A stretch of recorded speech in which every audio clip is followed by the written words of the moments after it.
अस्सलाम वालेकुम नाज़रीन, मैं हूं मोहम्मद शासिब अली और आज मैं आप लोगों को लेके आया हूं बहुत मज़ेदार, बहुत ही आसान घर में सोन हलवा बनाने की रेसिपी। ये सोन हलवा बनाना बहुत ही आसान है और इसके लिए बहुत थोड़ी चीज़ों की ज़रूरत है। तो चलिए देखते हैं इसको किस तरह बनाते हैं।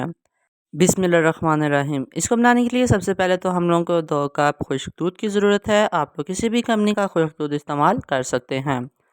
फिर इसके अंदर 2 कप हम लोगों ने मैदे के शामिल करने हैं।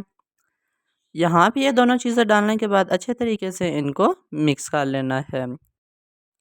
तो नाज़रीन, अब आप देख सकते हैं कि ये मिक्स हो गया है, तो अब इसको साइड पे करना है और एक बेकिंग ट्रे लेनी है जिसके अंदर हम लोगों ने सारों में थोड़ा थोड़ा ऑयल डाल देना है। इस बेकिंग ट्रे को हम लोग स्टेंसर के तौर पे इस्तेमाल करेंगे, इसके अंदर इसको बेक नहीं करना। फिर इसके अंदर एक एक करके हम लोगों ने सारों में बादाम रखने हैं। बादाम सारों में डालने के बाद अब ये स्टेंसल्स रेडी हो गए हैं, तो अब इसको साइड पे करना है और सोन हलवे को तैयार करने के लिए पैन रख लेना है। फिर हमने इसके अंदर थोड़ा सा घी डालना है और इसको अच्छे से गर्म कर लेना है। इस सोन हलवे को बनाते हुए आपने इस बात का ध्यान रखना है कि जहाँ पे भी इस्तेमाल करना है घी या देसी घी इस्तेमाल करना है और कोई चीज़ इस्तेमाल नहीं करनी।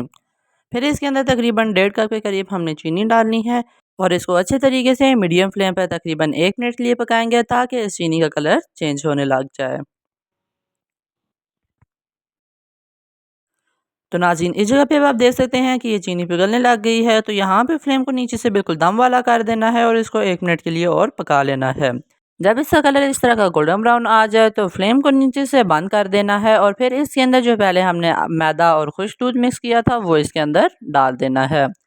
ये दोनों चीज़ें डालने के बाद अच्छे तरीके से इनको फ़ौरन से मिक्स कर लेना है, नहीं तो ये सारी चीनी ठंडी होकर जम जाएगी। यहाँ पे अगर आप लोग फ्लेम को नहीं बंद करते तो ये सारा मैदा और खुश्क दूध जल जाएगा और इसके अंदर जले का जायका आ जाएगा और ये बिल्कुल भी सही नहीं बनेगा। इसलिए आप लोगों ने जब भी ये मिक्स करना है तो इसको फ्लेम को नीचे से बंद कर देना है। नाज़रीन, अब आप देख सकते हैं कि सारा कुछ अच्छे तरीके से मिक्स हो गया है, तो अब इसको हम लोग स्टेंसर्स में डाल लेंगे। यहाँ पे बहुत ज़्यादा इसके अंदर ये नहीं भर देना, बिल्कुल थोड़ा-सा इसके अंदर डालना है कि इसके अंदर एक पतली सी लेयर बन जाए। इसी तरह सारे स्टेंसेस में डालने के बाद हमने इसको ऊपर से सीधा करना है और कम से कम इसको घंटे के लिए ठंडा होने के लिए रख देना है। तो नाज़रीन, इस जगह पे तकरीबन इसको घंटा हो गया है, यहाँ भी ये फुल अच्छे तरीके से रेडी हो गए हैं। अब किसी चीज़ की मदद से हम लोगों ने इसको निकाल लेना है और सर्व करने के लिए प्लेट में डाल देना है। नाज़रीन, इस जगह पे आप देख सकते हैं कि सोन हलवा कितने अच्छे तरीके से तैयार हुआ है और इसकी कितनी अच्छी लुक आई है। तो इसी के साथ आज की हमारी ये सोन हलवे की रेसिपी यहीं पे मुकम्मल होती है। उम्मीद करता हूँ कि आपको पसंद आए। अगर आपको पसंद आए तो आप इसको लाइक करें, शेयर करें और नीचे कमेंट बॉक्स में बताएं ये रेसिपी आप लोगों को किस तरह की लगी। और अगर अभी तक आपने हमारे चैनल को सब्सक्राइब नहीं किया तो इसे सब्सक्राइब भी कर लें और साथ बेल आइकन के बटन को भी दबा दें ताकि आपको हमारी हर नए आने वाली वीडियो की नोटिफिकेशन टाइम पर मिलती रहे।